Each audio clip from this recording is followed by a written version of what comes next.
అక్క శేష ఏంటి ఎలా వచ్చావు? అక్క ఒక 30,000 ఉంటే సర్దుతావా? ఒక నెల రోజుల్లో ఇచ్చేస్తాను. నిన్నే ఇచ్చామమ్మా, అగో సైట్ తీసుకున్నావు, ముందే చెప్పావు కాదు. చూడక్క ఇంట్లో వాళ్ళ దగ్గర ఎవరి దగ్గర. అయ్యో బావగారు కూడా లేరమ్మా, క్యాంప్ వెళ్ళారు, 4 రోజుల వరకు రారు. సర్లే భోంచేద్దురా. అయినా ఇప్పుడు ఈ టైంలో ఏం భోంచేస్తావు? ఏమైనా ఉంటే నేను ఫోన్ చేసి చెప్తానులే, వెళ్ళరా సరేనా?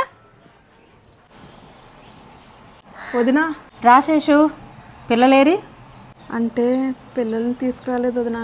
నాకు ఒక 30,000 అవసరం వచ్చాయి. నీకు మళ్ళీ వెంటనే ఇచ్చేస్తాను వదినా. అన్నయ్యకి ఫోన్ చేస్తుంటే అసలు ఫోనే లిఫ్ట్ చేయట్లేదు వదినా. అన్నయ్య ఫోను నేనే ఎత్తొద్దన్నాను. డబ్బులు అంటే ఎక్కడి నుంచి తీసుకురావాలి? ఇలాగ అస్తమానికి డబ్బులు అడిగితే మా గుమ్మం తక్కువద్దు. అస్తమానికి డబ్బులు అంటే డబ్బులు ఎక్కడి నుంచి తీసుకురావాలి డబ్బులు? శేషు గారు మీ ఇంటికే వస్తున్నాను. ఇదిగోండి తిరుపతి ప్రసాదం. ఏంటి డల్గా ఉన్నారు మీరు? ఏం లేదండి. మీ కళ్ళు చూస్తే నాకు అర్థమైంది, మీ బాధ ఏంటో నాకు అర్థమైంది. సాయంత్రం ఇంటికి వచ్చి మీకు ఎంత అమౌంట్ కావాలో తీసుకొని వెళ్ళండి. ఓకే? అయ్యో అదేమొద్దండి. అయినా నాకు డబ్బులు అవసరమని మీకెలా తెలుసండి?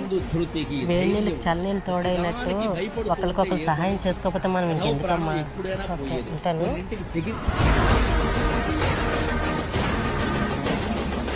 అవన్నీ ఆ దేవుడే పంపించినట్టు.